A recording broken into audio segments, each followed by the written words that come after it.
ইতিহাস সাক্ষী, হাজার বছরে হাতে গোনা কিছু মানুষ আসেন পৃথিবীতে, যারা বর্তমানে বসেও পরিষ্কার দেখতে পান সুদূর ভবিষ্যৎ, যারা সত্যি সত্যি একটা জাতির ভাগ্য বদলে দিতে পারেন, যাদের নেতৃত্বে জন্ম নেয় নতুন একটা দেশ। কি নামে ডাকবো তাদের? অবিসংবাদিত নেতা, জাতির পিতা, পৃথিবীর মানচিত্রে যিনি নিজ হাতে এঁকে দিয়েছেন লাল সবুজের নিশান, তিনি সর্বকালের সর্বশ্রেষ্ঠ বাঙালি, বঙ্গবন্ধু শেখ মুজিবুর রহমান। 1952 সালের ভাষা আন্দোলনে তিনি ছিলেন তেজি ছাত্রনেতা। মানুষের অধিকার আদায়ে এক জীবনে 2922 দিন জেল খেটেছেন বঙ্গবন্ধু। তার সুদীর্ঘ লড়াই সংগ্রামের বন্ধুর পথ পেরিয়ে অবশেষে এলো সেই মহান ৭১। আর কে না জানে কিভাবে একটা স্বাধীন দেশের স্বপ্ন ছড়িয়ে দিয়েছিলেন তিনি 7 কোটি মানুষের চোখে। এবারে সংগ্রাম আমাদের মুক্তির সংগ্রাম, এবারে সংগ্রাম স্বাধীনতার সংগ্রাম। জয় বাংলা। তারপরের ইতিহাস মুক্তির জন্য যুদ্ধ আর বিজয়ের ইতিহাস। ধ্বংসস্তূপের মধ্যে থেকে মাথা তুলে দাঁড়ালো অপরাজেয় এক জাতি, জন্ম নিল স্বাধীন বাংলাদেশ।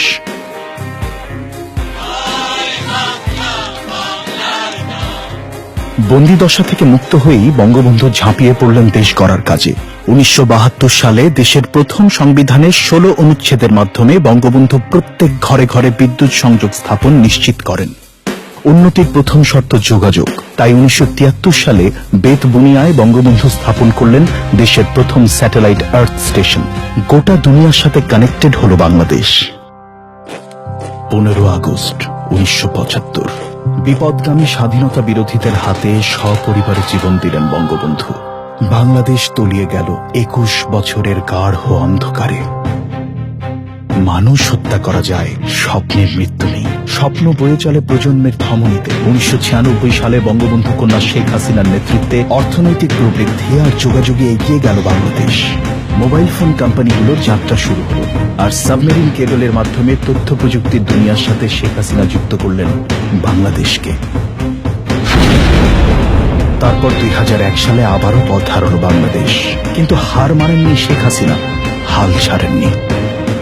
2021 সালের মধ্যে বাংলাদেশকে আমরা ডিজিটাল বাংলাদেশ হিসেবে প্রতিষ্ঠিত করব। 2008 সালে তথ্য প্রযুক্তিকে কাজে লাগিয়ে দেশের মানুষের অর্থনৈতিক মুক্তির পথে শেখ হাসিনার নেতৃত্বে শুরু হল ডিজিটাল বাংলাদেশের নতুন অভিযাত্রা। ইন্টারনেটের ব্যবহার এখন 1 মিলিয়ন থেকে বেড়ে 54 মিলিয়নে। মোবাইল ফোন ব্যবহারকারীর সংখ্যা 132 মিলিয়ন। গ্রামে গ্রামে কম্পিউটার ল্যাব আর আইসিটি ট্রেনিং এখন দক্ষ জনশক্তি তৈরি করছে। গ্রামীণ জনগোষ্ঠীর ক্ষমতায়নের জন্য প্রত্যন্ত অঞ্চলে তৈরি হয়েছে union digital centre. Learning and earning development প্রজেক্টের মাধ্যমে আউটসোর্সিং এ আগ্রহীদের ট্রেনিং দেওয়া হচ্ছে।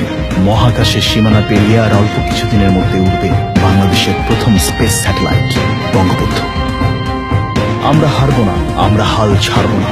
সবাই মিলে তথ্য প্রযুক্তির পথ ধরে পৌঁছে যাব অর্থনৈতিক মুক্তির সীমানায়।